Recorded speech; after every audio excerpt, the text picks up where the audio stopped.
And boom, we're live. Hey, man. Boom. Boom. Fucking live in the studio. I think it's been 3 weeks since we were back here. Yeah. We actually didn't do one last week in 2 Well, we weeks. did a Twitter space. Did we? Yeah. Did the Twitter space last week. That was the one that I froze out for a little bit. You weren't here. You did it from your house. Oh, yeah. Dylan jumped on. I think Tico jumped on. The week before, we did the same thing. We did a space you were here for. Oh, yeah, because last week we talked about the Usman-Edwards fight. Yeah. Yeah. And we didn't have a card this weekend, so there really wasn't that much to talk about. A little more has happened since then. Yeah, nothing really. No big changes happened. No, really. No one. I didn't see anyone really get cut this week.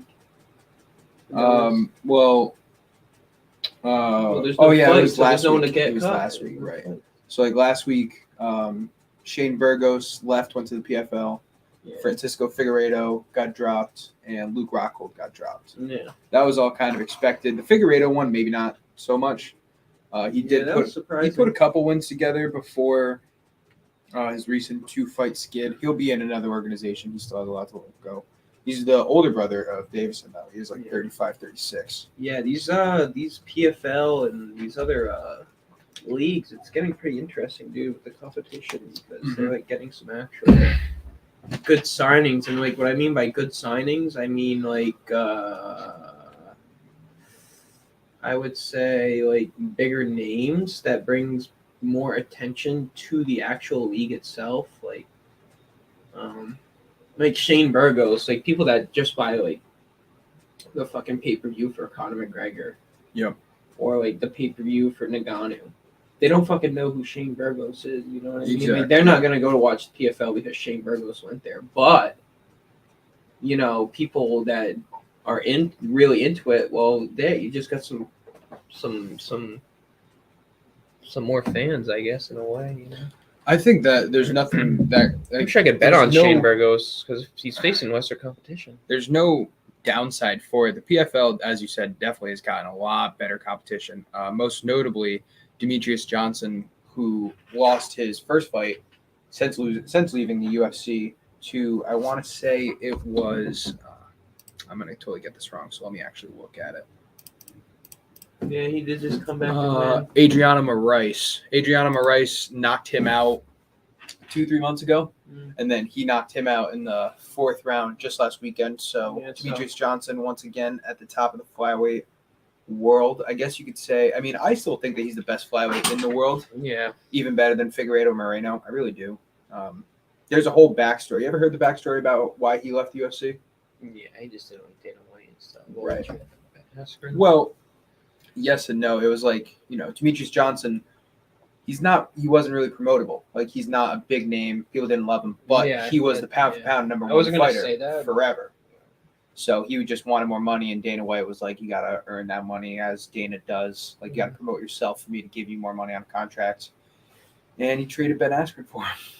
Yeah, crazy. I mean, he did get Jorge Masvidal, and he just has probably made a lot of money. At the end of the day, the rise of Jorge Masvidal, and because of that, his fights with Usman and Covington all sold. It's probably worth it in the end that Demetrius Johnson got cut. Yeah, and the shit talking Ben Askren did too, dude. Even before the fighting, like, fuck, like, right. Even before he fought Jorge, like, he was still bringing a lot of like attention. Like, yeah, wasn't that a main event? Ben Askren Jorge? That was a main event. No, co-main. It was definitely. I don't even know if it was a co-main. That was fucking crazy. That was a pay-per-view, though. I do know that. What about Stardom? Like so, like crazy. UFC 239. Probably the. I don't know what to really expect. That was John Jones versus Santos. Nunes versus Holm. So it wasn't even the co-main. Blachowicz, Rockhold, Sanchez, Chiesa. Wow, John Jones, really, huh? That was a really good card, man. Wow. That was John Jones' second last fight to date. He's gonna be back. I haven't heard there hasn't been any more talk about John Jones Miocic because we talked about it last week, but listen, man. I got to stop doing this because I'm the most guilty of just fucking throwing this guy's name out in every single podcast because I want to see it so bad. But like, we really should just stop talking about him until the UFC actually comes out with it because they've been teasing it every couple weeks or so for the last like 6 months now.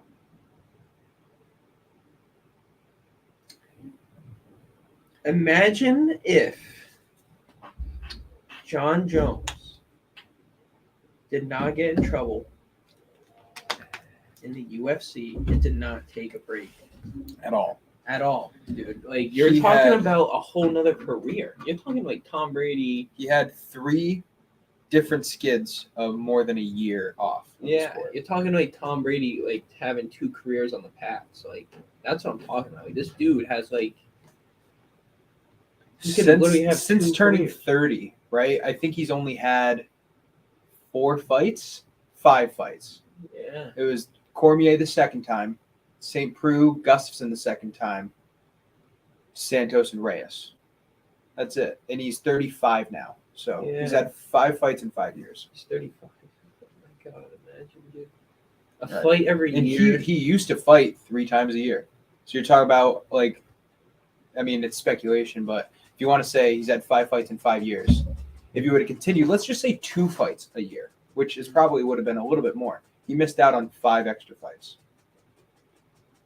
5 extra fights of John Jones money is a good, like just from UFC, that's a good $5 million. But on top of that, whatever it's supposed to be, it probably is a good like $20 million that he just missed out on. Yeah, man, imagine, man. Daniel Cormier with one of the best call-outs of all time. John Jones, get your shit together so we can fight again. That was such a great call-out. Yeah. I missed that rivalry, man. That was one of the most intense rivalries we've ever seen in the sport, if not the most. Because those guys legitimately hated each other. Khabib Conor is, yep, that's right there with it. Khabib Conor might be a little bit more. I'm thinking Anderson Silva, Chael, isn't it? That was a very good rivalry. The only thing was Silva like he could talk English. I'm just thinking old. Like, way back then, you got like Tito versus Chuck. Yeah, that was a great rivalry. Lesnar versus Mir. Rashad Evans versus Rampage, right? Well, there was a couple. Rashad had, I would say, his biggest rivalry was with John Jones, but it just wasn't a huge rivalry because Jones murked him. But like Evans and Jackson were opposite coaches on The Ultimate Fighter, and they had a big thing about that. That was one of the most entertaining Ultimate Fighters. Yeah. But like he's fucking destroyed the door, dude. Yeah. Oh my god, he's fucking just. As far as rivalries go, I mean, I would say that, like, do you want to say the most competitive rivalries? Do you want to say the most hyped rivalries? The most grossing rivalries? I would put McGregor-Poirier up there too. I mean, honestly, anytime McGregor has a rivalry, it'll be up there. But the fact that they had 3 fights, they went back and forth. Poirier became a megastar. I mean, he was a good star to those who know the UFC because of his fights with, Khabib and Holloway and Gaethje and all those guys. But McGregor really put him to the forefront. Yeah. Yeah, I mean, I can't really think like a heavyweight. What's a heavyweight rivalry? Like Brock Lesnar. Miocic Cormier. Yeah. There wasn't any bad blood in that though. That's what I mean. Like, bad blood for heavyweights it is pretty rare, honestly. Like I can't really think of many. Ngannou's never really had a rivalry. Not really. He's never had bad blood. That type of a guy. Yeah. And also, like, just nobody fucking calls out Ngannou. You gotta call him out to start a rivalry. I think Ngannou is not really a guy to really trash talk. More just like, I'm gonna knock your fucking. Well, he's like a humble guy. Knock your dome off. Yeah. He is very humble. I mean, look at where he's come from. Mm-hmm. Damn, it's crazy. People thought he was nuts for selling his fucking scooter in his hometown. Oh, yeah. To get money to come here. Right. I thought he was crazy. Look at him now. Made $800K off his last fight. Yeah, it's a lot. Can buy a couple scooters with that. Yeah. I think he just knows how much he can make with Tyson Fury. That's why he's like, you need to pay me more. Well, right now he's rehabbing. He had a torn ACL in his fight against Cyril Gane. 2, right? I think there was. I know there was definitely one. He had surgery on a torn ACL. But he complained that he like tore ACLs and MCLs in both of his legs. I don't know how true that fact is. He was definitely fighting injured though. Yeah, I fought with knee pads. Fucking knee socks, dude. I don't think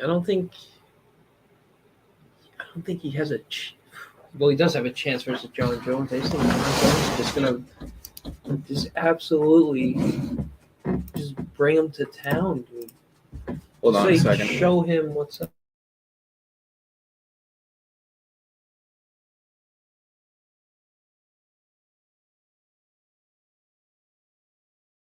Yeah. I don't know if that would really make any difference, but I kind of just realized that was off to the side. Yeah, I think. Anyway, I think he would just bring him to MMA, like school. Who? John Jones Ngannou. Like he's gonna take him to the ground, and like just. I think you're right. I think that's part of it. Yeah, we saw him go to the ground, dude, for a fucking minute. Like, okay, it doesn't prove that you're good on the ground. Who, Ngannou? Yeah. Well, Ngannou had. Like, he just reversed him. He had like 14 minutes of control in his fight against Gane. It was not. Yeah. It was not impressive. In the fact that like Gane is not a wrestler, you know, like John Jones is a wrestler, comes from a Greco-Roman background, so it was just impressive in the fact that like this guy who can knock anybody out now has at least a little bit of a ground game. That's why it was super impressive. He also stuffed Stipe and like he transitioned from a sprawl position to a backside mount very quickly, and that was really impressive. What do you think because Stipe was 240, right? Yeah, 240, 245. Going into that fight. And then Ngannou's got to be like... Oh, he's 265. He's not cutting? Oh, no, he's probably cutting. That's but what he weighs so he probably weighs like 280? I might give him more. Yeah, 285, 290. Yeah, like they say Brock Lesnar fought like 300, dude. Yeah, I wouldn't doubt it. So, like... That's a big difference. Oh, yeah, it is. You got to think that was Stipe's game, though. Stipe wanted to come in underweight so that he could go 5 rounds and pick apart Ngannou, which is what he did the first time, right? Yeah, well, bad game plan. Yeah. He didn't know that going. Well, yeah, well, he knows now. You know. That was also Stipe's last fight. We haven't seen Stipe in over a year now. It's almost been a year and a half. Yeah, who's he gonna risk? Like not being able to fight at the top again. Like he shouldn't. I thought he could have fought Cyril Gane. I thought that would have been a good fight if the Jones fight didn't happen. But I think that he loses to Cyril Gane, then he's definitely not fighting John Jones. Well, that's why he's not, because he obviously wants a number 1 contender fight, but he also wants the money fight, right? So it's John Jones fight. But listen, if you think you can take on John Jones, I gotta believe that you think you can beat Cyril Gane. I think those are 2 fighters cut from the same cloth, except you have like a much better version of the other. Like John Jones and Cyril Gane have very similar styles, very similar lengths, very similar height. I just think that Jones is better. Obviously. Yeah. But I think, I don't know. It's just. And listen, Stipe took a bunch of shots from Ngannou. Yes, he got dropped twice, but he took a bunch of shots. He kept coming. He even rocked Francis at one time. And then after he rocked him, he rushed in and got caught with the left hook, and that's why he got knocked out. But Stipe was taking shots from Ngannou and kept coming. Stipe is tough as fuck. Yeah, he's tough as nails. Best heavyweight of all time? Yes. I would think so. I certainly believe so. He has the most title defenses. He has the longest winning streak. He's beaten the most different champions. Yeah. Like, not only that, but he won the title by going to Brazil and knocking out Fabricio Verdum, who at that time, Verdum was like the fucking guy. Yeah, isn't this when USADA just stepped in though and Verdum like kind of like deflated? I don't think so. I think this was way after USADA, because that was like 2016, 2017. I could be wrong. It might be right around there. Mm-hmm. But you might be thinking of Overeem. Yeah, I'm thinking of him too. Yeah. But Fabricio Verdum was like the boogeyman. He had just tapped out Fedor Emelianenko, first person to ever beat Fedor. And then he came to the UFC, beat Alistair, and then beat, I think it was Kane for the title, and like they were like, oh, this is the next fucking guy, and then Stipe came in and knocked him the fuck out in his hometown, and it was like, oh, like that's the new guy. Okay. Yeah. I am still such a huge Stipe fan. He's old as shit too, though. He's 39 now. Yeah, no, that's what I mean. Like, if he's waiting around, dude, then Jones can be like, yeah, the dude, he's too old. Right. And so, you got... he's got to step in, too. I mean... John Jones is playing this... this is all if John we take a look at the heavyweight division, right? Ngannou the champ. You got Gane versus Tuivasa coming up this weekend, which, I mean, for all intents and purposes, right now is the number one contender fight. Right? You got Gane, who just lost to Ngannou. So, in my book, what we've seen with these other number one contenders, like Robert Whittaker, Max Holloway, Colby Covington, you need 2 fights to have a rematch. Do you think that there's going to be an interim title in December, Miocic and Jones? I really thought that Gane versus Tuivasa would be the interim title. I really thought they would have slapped that. I think the only reason they're not is because they want Jones Miocic to be the interim title. I've been saying that forever. I think they should do that. It would just add a little bit more to the fucking... when they would announce it, right? October 22nd, they would announce it. Yeah. The thing is, the card is, December 12th, I think. So it would only give... 6 weeks, 7 weeks. Okay, yeah, that's actually not a bad time. 280, which is going to be the card of the year.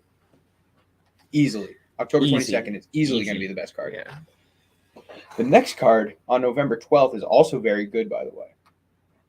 Is it November 12th? Yeah, November 12th.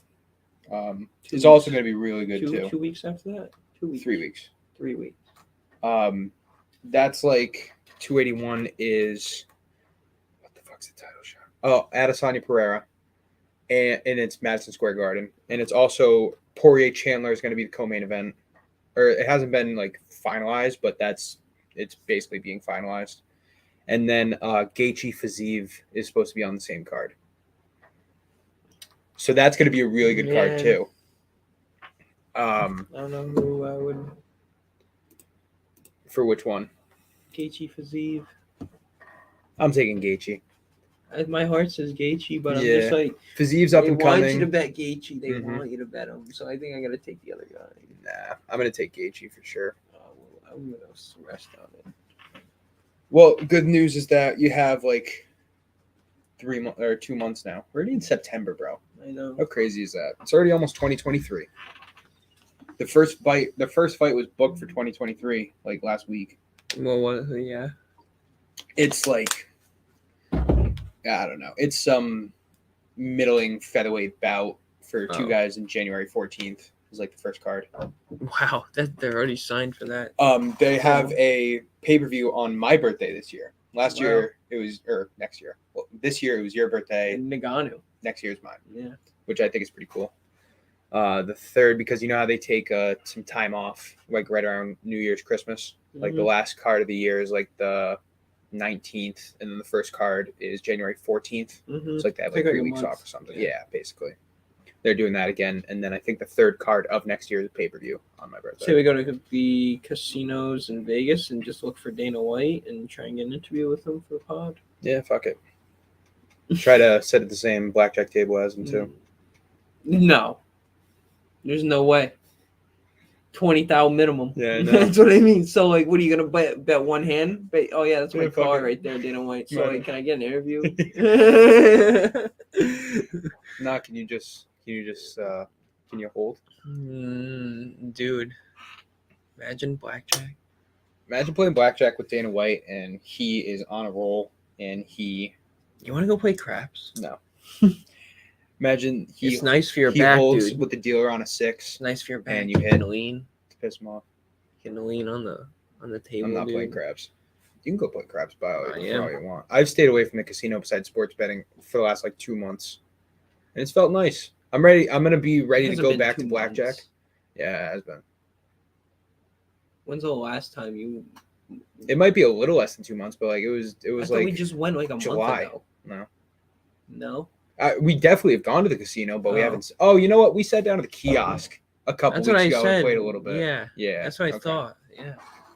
I thought we did. That wasn't like, I wasn't bringing a couple units to sit down at the table though. Like that was just like putting $20 in or whatever. Yeah, dude, it should be in sometime. Yeah. All right, so back to this weekend. Cyril Gane versus Tai Tuivasa, the main event, first ever UFC card in France. And you were hinting at something while we were talking about this outside earlier, but you said you wanted to save it, so I'm going to give you the floor. Huh? What did I do? Cyril Gane versus Tai Tuivasa. Oh. If you don't think Tai Tuivasa, bro, the numbers, I'm not even looking at the fighter. These numbers scream Tuivasa is going to win. They scream it. Mm-hmm. You think Cyril Gane should be minus 600? I think that's a little extreme for a heavyweight fight with a guy who just knocked out Derek Lewis, which we thought did not have a chance at all of losing that fight, Derek Lewis. We had. Oh yeah, we did have Derek Lewis. Yeah, it's the only reason why we lost. Oh, the under 4.5 too for Adesanya. Yeah. Fuck. That under 1.5 hit though. It did hit. That was crazy. That was the pod bet. We didn't even have Lewis or Tuivasa. We just had the under. Yeah. And then the fucking under 4.5. Fucking. And that's the last time we could have. I know we're getting really sidetracked here, but that's the last time that we could bet rounds. Over under on a parlay. Yeah. Yeah, it was. And I kind of miss that a lot. So I don't know if we should look at I might look at different options here. Like DraftKings or there's Prize Picks you can bet on, like significant strikes. Yeah. Like leg kicks, head kicks. Yeah, I would be down to look at something like that. Takedowns. Definitely.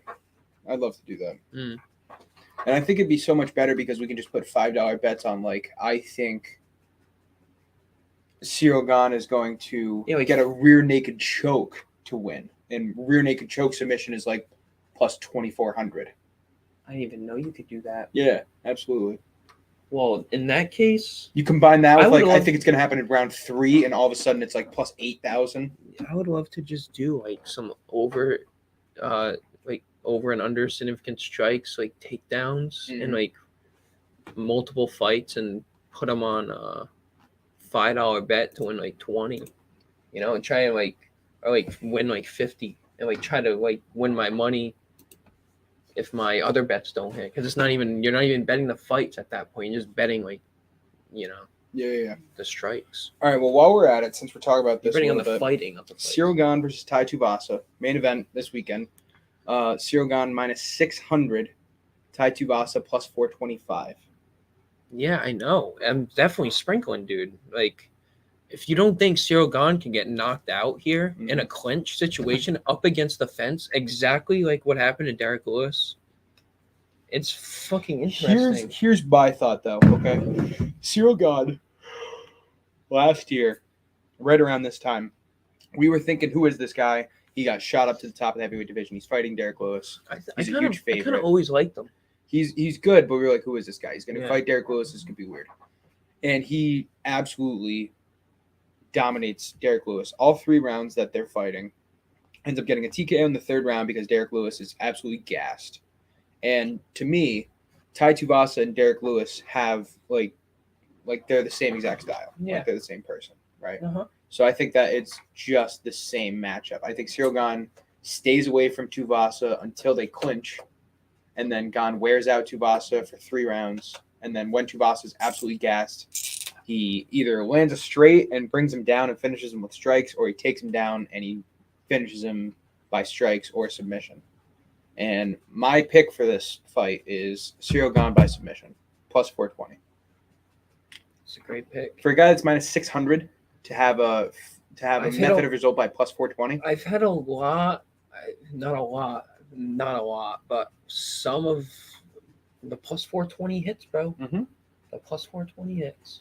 And to be the devil's advocate, I don't think Cyril Gane has had a submission finish in his career. I'm not mistaken. But it makes sense. Pretty sure if he doesn't. Goes into the 3rd round, hits him He has one. Down to the ground. He does have one finish.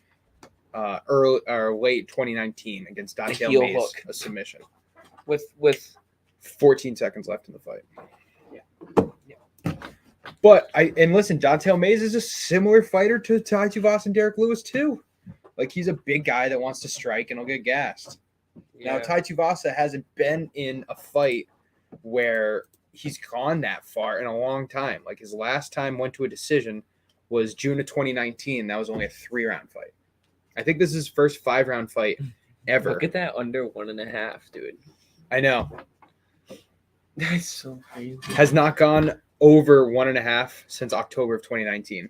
And he lost that fight. Dude, like he was on his last fight of his last contract right there, dude. Mm-hmm. And I'm like, you know what? 5-fight win streak. Stefan Struve, Harry Hunsucker, Greg Hardy, so not good. Augusto Sakai's good. That's a good win. Top 15. Derek Lewis is pretty good. Derek Lewis might be on his way out, but it's a good win. Yeah, it is a good win. It's a great win, but now Cyril gone. That would be okay. That would be a very good. All right, hang on. All right, I just came to a realization here. Yeah, that's what I'm saying. I just came to a realization here. There's nobody on Cyril Gane's level. No, with the fighters we just named, and I would think maybe Junior Dos Santos. Yeah, but that was old JDS too.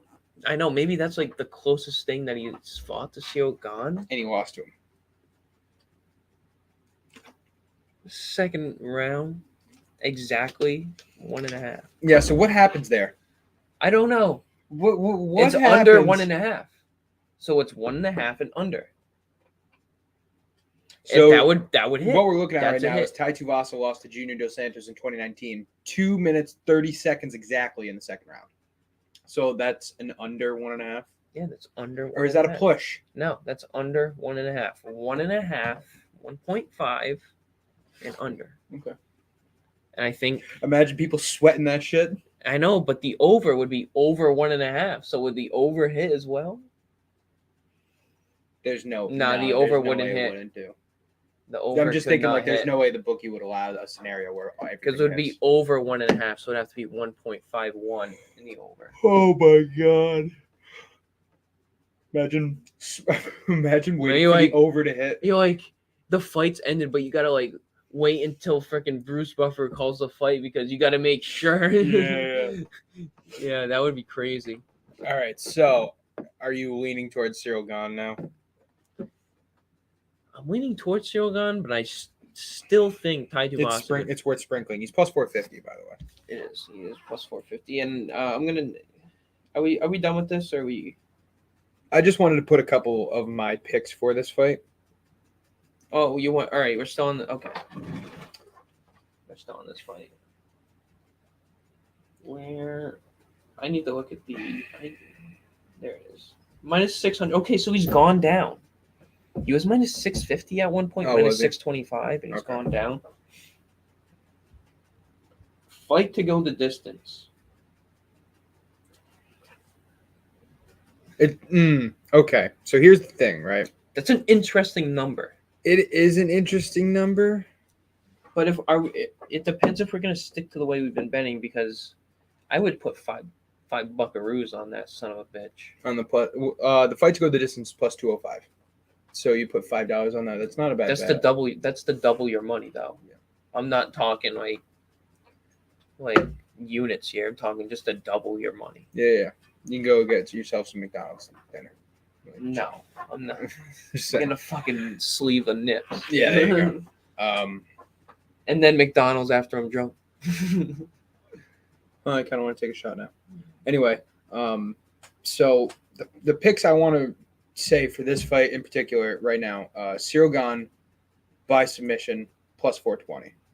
Yeah, because I don't think Cyril Gane knocks him out.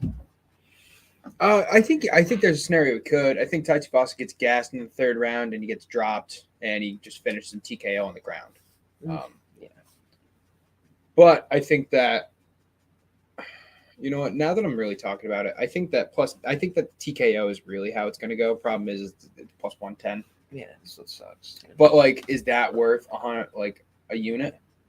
Like Cyril Gane by TKO is gonna happen. No, it's gonna happen. Oh yeah, I've heard this before. Yeah, right. I have to. So it's not gonna happen. This is what I'm interested for a unit, and I don't know if you know who these guys. You definitely do. Nazarene Imhoff. Nazardine Imavov versus Joaquin Buckley. Love him. Mm-hmm. Yeah, I have Imavov in my parlay too. And Nazrat Haqparast. Bro. Mm-hmm. Minus 104. Now that who is Haqparast fighting again? Haqparast is fighting John Makdessi. That's a good fight. And then Imavov versus Buckley. So I actually don't have Imavov on my parlay. I have Haqparast. I want to take Imavov, but that fight's actually really close. Buckley gets a bad rap because he got the knockout of the year, and everybody thinks he's overhyped. But Joaquin Buckley's actually pretty good. He's overhyped because he is overhyped, but he's still good. Yeah, he is good, but there's a big but in here. It's a big but. Motherfucker just does not push forward when he's losing. When you are losing a fight, how can you not push forward? How can you not give it your all? Yeah, but here's the thing. Buckley has won 4 of his last 5 fights. All right. It's impressive. And his only loss is to Alessio Di Chirico, who used to be top 15 ranked. Like, this guy's right on the cusp of being ranked right now. He's probably like 18, 19. So is the guy he's facing. No, the guy he's facing is ranked. Ranked. He's number 12. This guy's Nazardine Imavov has won 3 of his 4 fights in the UFC. Last beating Edmund Shabazian. I think Imavov's going to win. All I'm saying is that this fight's too close for me to put on a parlay. Like, I think that this is going to be a good fight. The Haqparast fight's closer. I know. I like Haqparast though. John Makdessi. So this is a biased. This is my own thought process. Yeah. Yes, I like Nazrat Haqparast. Don't sleep on Nathaniel Wood either at plus 125. Where is Haqparast? What division is this shit? I don't know. It is middle. Okay. That's really... Is Haqparast not ranked anymore? Maybe he wasn't. Huh? He's not, huh? He was ranked for a while. Like a while. Where is he on this list? Why don't I have him here?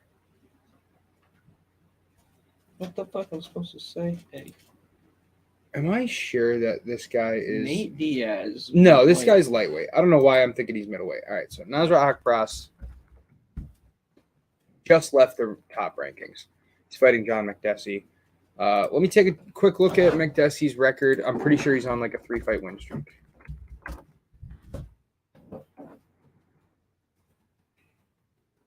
He's on a 1-fight win streak against Ignacio Bahamondes, which is good.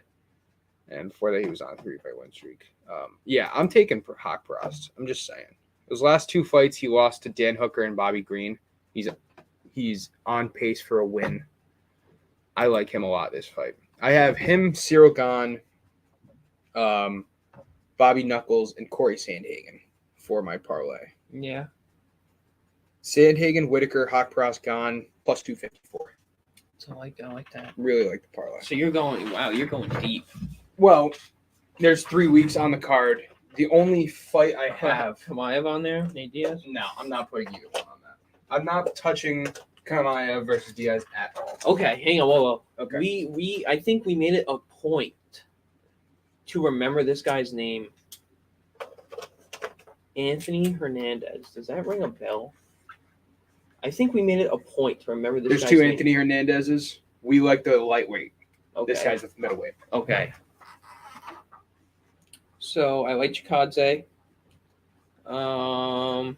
That fight's interesting.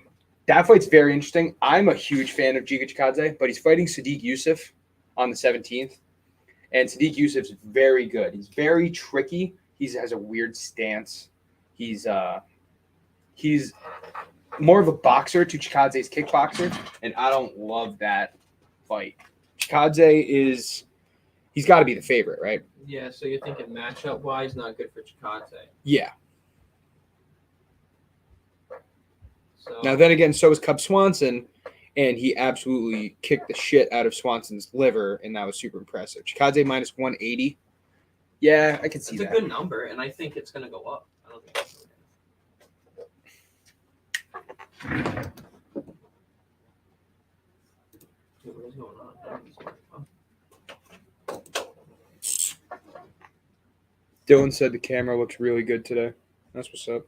Yeah, the freaking internet's good. The internet's better. The lighting's a lot better. Yeah, this might be the first studio podcast since the new Wi-Fi, huh? Yeah, it is.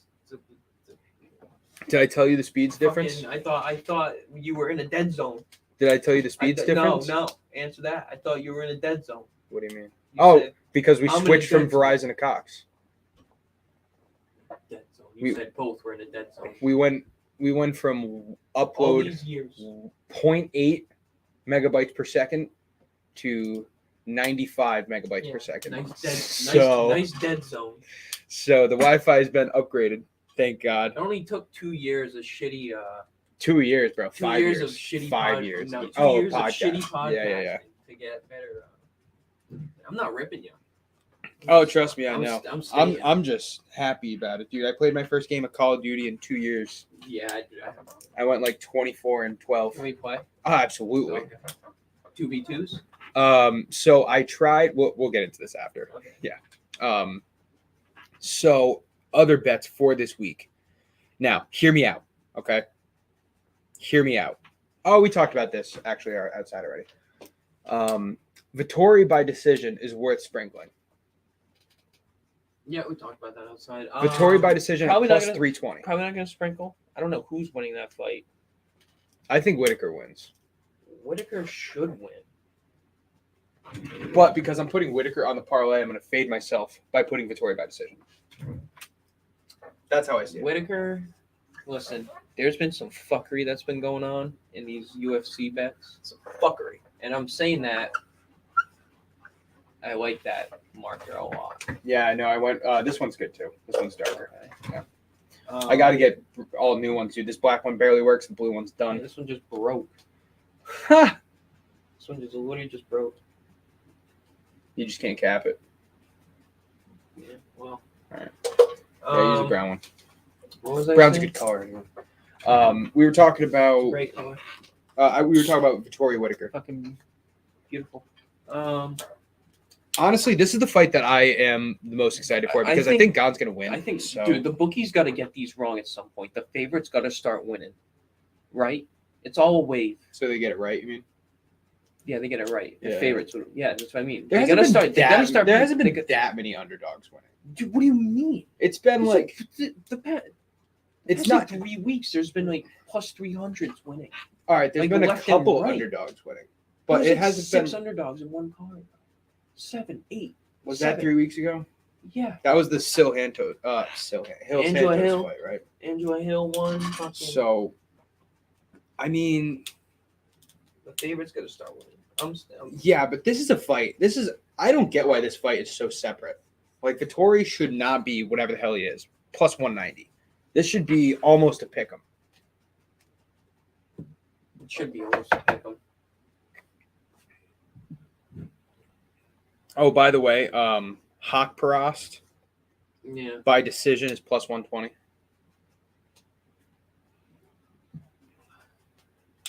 Plus 120, huh? Charles Jourdain versus Nathaniel Woods, another fight coming up this weekend that I'm very excited for. You know Charles Jourdain? He's been rocketing up the featherweight rankings.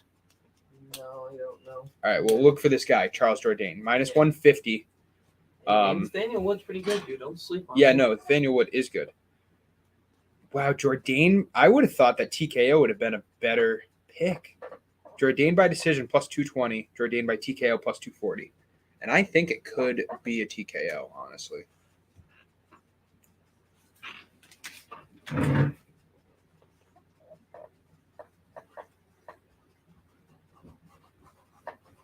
lot of 200s. A lot of 200s in this bitch right now. You're just going for money lines, huh? I'm going for Oh props. no, I'm just naming the people that I'm gonna parlay with.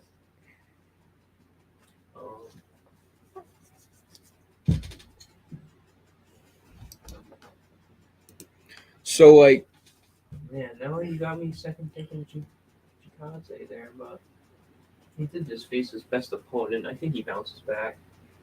do you think there's any chance that Whitaker TKOs Vettori? No, because I don't think just because Adesanya didn't. Yeah, but Adesanya is more of a defensive fighter. Whitaker's more of an offensive fighter. Like both of these guys are offensive fighters, which leads me to believe that there could be a TKO. Maybe I really don't see this ending in a TKO. I think they're both super tough, and I think they both have good wrestling. I think they got very smart fighter IQ. Yep. And I think that plays big into effect. 5-round fight though, so no 3-round fight. 3-round fight. Yeah, decision.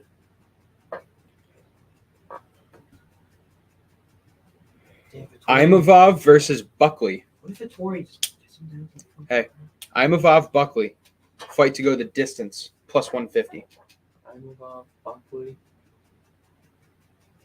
It's a good bet. Fight to go the distance plus 150. Put that down, please. Not demanding. I'm just asking. We'll be all right. Zach has a hurt back. Imavov. Yeah.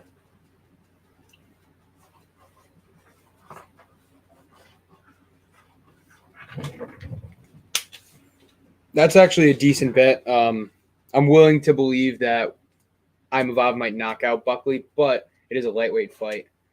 But actually, lightweight fights have been getting finished this entire year. Like there was a chart I saw a couple weeks ago that had each division's finish percentage for every single fight that the divisions had. In lightweight division, obviously you think like the heavier the fighter, the heavier the weight class is, the more finishes. Yeah. And lightweight division was on like 68%. You never really see a lot of middleweight finishes, bro. I think that's just with the roster that they have right now. Because Adesanya just doesn't finish people. He's had 5 title defenses, and he only has 1 finish. Yeah. You know? He is facing tougher people. The only person he finished was Paulo Costa, who showed up drunk to his fight. Yeah, supposedly. One of the best excuses ever. I don't know how I got this red, but. Oh yeah, I didn't even see that one. Where'd you get that? It's September 17th. No, I mean, where was that marker? It was in my lap. Oh, okay. All right. There's really no other fights that I want to touch. The Alessio Di Chirico versus Roman Kopylov fight. Yeah, I don't know. Do you know those? No, you don't know those guys. Those, like, the winner of that fight might get ranked. It's a very close fight. Both guys are like 18. It's a pick'em fight too. I hesitantly favor Kopylov, but I'm not going to touch it. But that is a good fight. They're both on like 4-fight win streaks. Jourdain. Nathaniel Wood, fight to go the distance. No, minus 110. No, I'm not going to touch it. That's not enough of a prop bet for me to hit. Yeah? No. I kind of like that. Might take that. Anything else on the Chidi Njoukani versus Gregory Rodriguez? Njoukani was the guy that we found out he had like a 9-inch reach advantage, so we picked him on all the cards and he fucking won. Oh, yeah. He's fighting? He's fighting on September 17th. Really? Yep. He's like it's a pick'em, minus 110. But I'm taking Njoukani. Again, he has like a 7-inch reach advantage. Hang on, where? He's the first fight on September 17th. Oh, shit. Yeah, take him, dude. Mm-hmm. That's a dude. I might. There's gonna be like a 16 parlay for September 17th. That's a good straight bet. Yeah, Yeah, it's not bad. What? So Straight bet. So he's fighting Gregory Rodriguez. Rodriguez has no wins of any name, right? And Njoukani's been very good. Obviously, we saw him win his last fight because of his reach advantage, but he's been really good ever since dropping down from light heavyweight to middleweight. So, yeah, I like that too.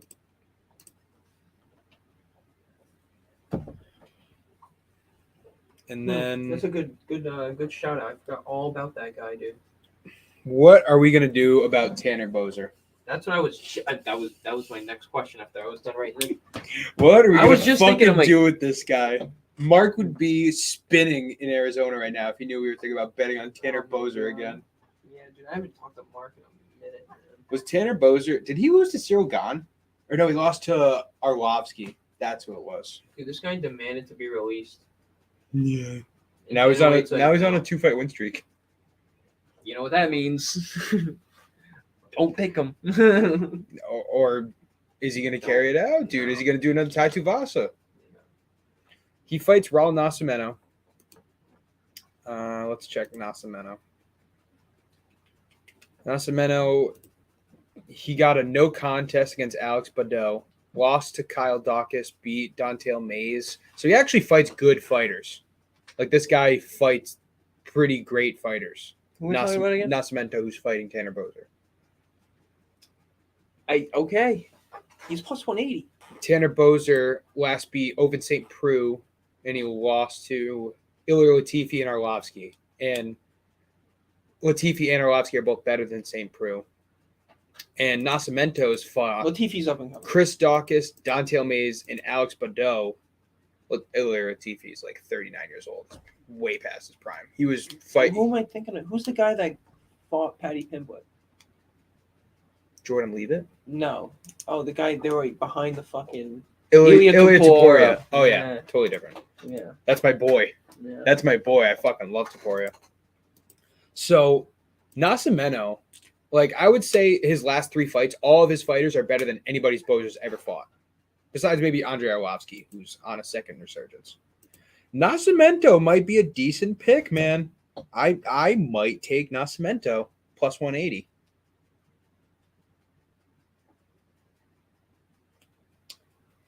Yeah, no, yeah. I had to think about who were we talking about. Yeah, no, I like him a lot. What Tanner Boser?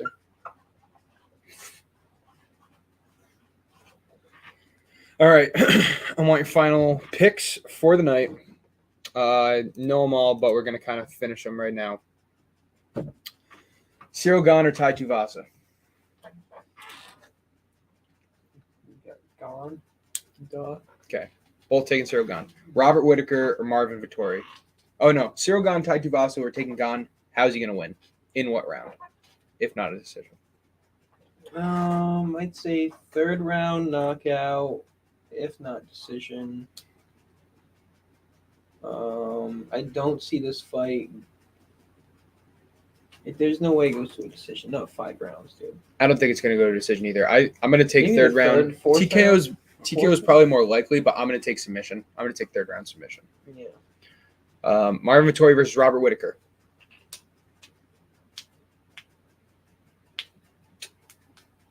Man, oh man, I'm gonna go. Dylan's taking Tai Tuivasa, you just said. I'm taking, yeah. Whittaker. Yep. Me too. I think that's a decision. I think it's a split decision too. I think it's a really close fight. Yeah, I can see a split decision. I'm not going to be. You can bet on that. I'm not going to be shocked if You can bet. Marvin Vettori beats Robert Whittaker. I'm pretty sure you can bet split. I don't think Vettori. He has to take him down to the ground and dominate him. So.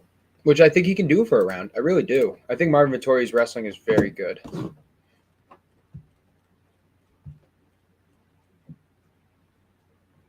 When will the fight end? Either to win on points, minus 270. Dylan said you. That's what Dylan put in the chat. Tuivasa, you get the axe, and then that. Dylan, maybe you should be on the show then. Ooh. Yeah. At least you're in the group chat, Dylan. Yeah, we still gotta add you to that shit. I completely always forget that you're not even in that group chat. Oh yeah.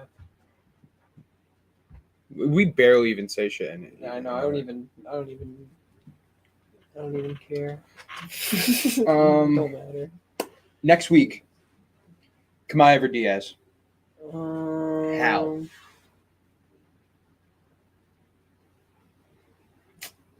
Dude. You can say you can sprinkle on Diaz all you want. I might do it too. Diaz, but are you actually taking him? I'm not taking Kamaev. I'm not saying betting. I'm just saying, who do you think's going to win? Who do I think's going to win? Dude, Nate Diaz is going to fucking win. Nate Diaz is going to win in the third round, dude. You guys... He's going to finish Kamaev? He's going to win, dude. Yeah, he is going to finish him. Watch. Hang on, this is a 5-round fight?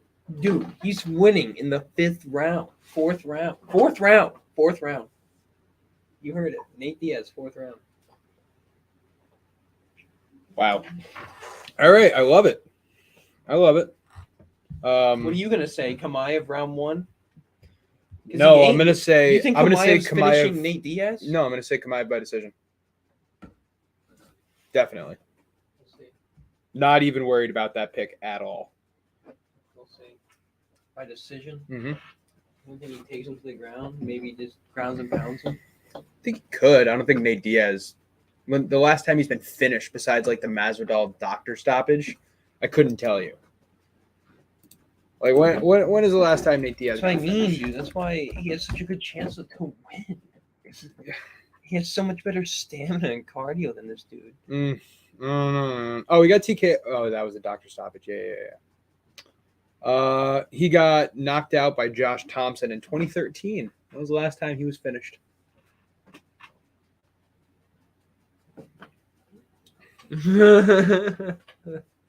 Not surprised, motherfuckers. Yeah, not surprised, motherfucker. Guess what? That's what he's saying if he beats Kamaev.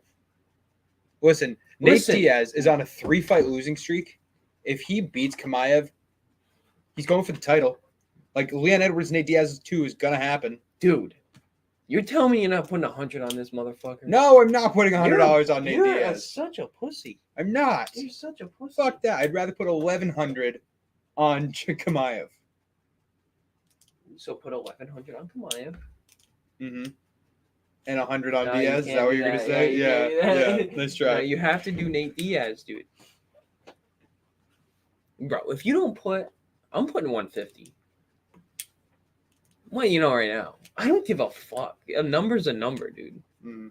You're putting 150. You're putting 150 to win 1,050 plus your money back. Are you going to put him...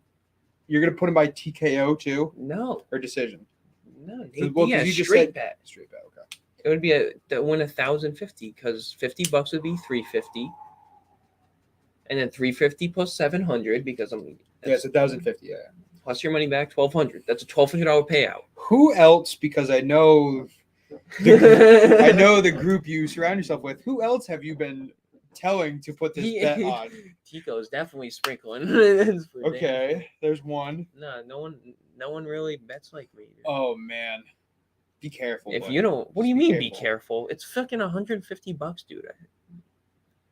All right, if that's all you're doing, that's fine. But Nate Diaz is not going to win. Bro, what do you mean? Be Nate careful. Diaz is not. Be careful, buddy. Dude, I bet like 800 in a week, bro. I know. It's only 150. Okay. Right. It's not like Terrence McKinney. He's not. Someone should have been like when I was betting on Terrence. Someone should be, yo, be careful, bro. That's different. Did. No, you didn't. I picked Drew Dober. I told you that Drew Dober was going to win that fight. No, you didn't. Yeah. No. Yes, I did. No. You wanted the tapes. Okay, well, yeah, you probably did. You did say Drew Dober, but like you weren't like. I don't think I was like, be careful. Yeah. Yeah, not just like 150 on it. Dude, you know, if I listen to you versus St. Peter's Peacocks, bro. You know, I don't think we talked about the St. Peter's Peacocks. Yeah, it's 60 plus 600. Plus 600. Oh, I remember. Bro, anything's possible. We all won money that day. We Kevin Garnett. Win that much money. No, fucking Tico. He put $40 more. Yeah. It's fucking 6. It's fucking, dude. Oh shit. an underdog plus 600 on National Peacock Day. Was it? It was National Peacock Day. All right. That's going to do it. Episode 109 in the book. 109. Next week, we're going to be doing the same shit. Check us out Thursday nights, every Thursday night at 7 o'clock. Go follow us on our Twitter, which is scrolling at the bottom of the screen, @complete_MMA. Go follow our YouTube page. Give us a like and a subscribe. Next week, we're going to be starting UFC 279 live reactions at 10 o'clock Eastern time. The main card for UFC 279 is only 4 fights, by the way. So we're definitely not going to 1. There's a chance it fucking ends before midnight. Yeah. It's not going to happen, but there's a chance. I'm just saying. So that's something to look forward to. We're going to be starting that live stream, which is September 10th at 10 o'clock Eastern time. Go put our bets in. Go put your bets in. We're going to be putting our bets. We're going to be uploading it to our Twitter. So go make sure you give our Twitter a follow so you can see what we're betting on. Even though we kind of just went through all this right here. You can see the parlays permanent that we do, which we didn't set up today. This is in that computer ink. It's always there. The computer ink. That's clever. I know, I'm a clever guy. So yeah, that's gonna do it for us. Check us out next Thursday. Yeah, what is what you think of next Saturday the pod? Actually, there's gonna be a little bit more next week. Yeah, hopefully a little bit more. Hopefully, I have a little bit extra stuff. See what I want to do. Right, hear me out. What I want to do is put the table in the middle of the room, and I would sit there. It doesn't matter who sits on what side. Yeah, middle of the room. One of us would sit on one side, the other would sit on the other side. So there's both of the backdrops. And then it would actually look a lot better because the cameras would be in the middle of the table facing us. And we can do maybe we'll test run. We'll test run it. We'll test run it. But yeah, hope everyone appreciates that we're back in the studio. We are going to continue Twitter Spaces. We just got to get a better schedule for when we do it. What we want to do really, or what I want to do is have the regular podcast in the studio and then a Twitter Space here and there. Yeah. Twitter Space Monday night at 9 o'clock, Sunday morning at 8 o'clock, 10 o'clock. I think Sunday morning would be the best, dude. You want to know why? It's after pay-per-views. It's right after the pay-per-view. Yeah, right. You get up it's 8 o'clock. 8 o'clock. It's the fucking maybe 10 because I feel like we'd get more live listeners that way on Sunday morning. I think so. We could try different times though. We can try one time at 8 o'clock, one time at 10. Yeah. Maybe we can do 2 different shows on a Sunday, see which gets more views. Yeah, yeah. 8 o'clock to 9 o'clock show, get some breakfast, come back for 10. Yeah, that's a day. That's a full day. All right, guys, we're going to get out of here. Check us out next Thursday and next Saturday. Go follow us on our Twitter. Thank you, everybody, for watching, and have a good night. Good luck on the bets. I never know how to end these things. So thirsty. Yeah. Yeah, watch the fucking live stream. Get off your ass. Go to the gym. Do something. Just don't hurt your back. Do it something. Really sucks. Do something with your life. I squatted. Fucking go to work. I squatted 380, racked it, and almost fell in the gym. It was not good. I wish I would have saw that. Okay, right, see you next time.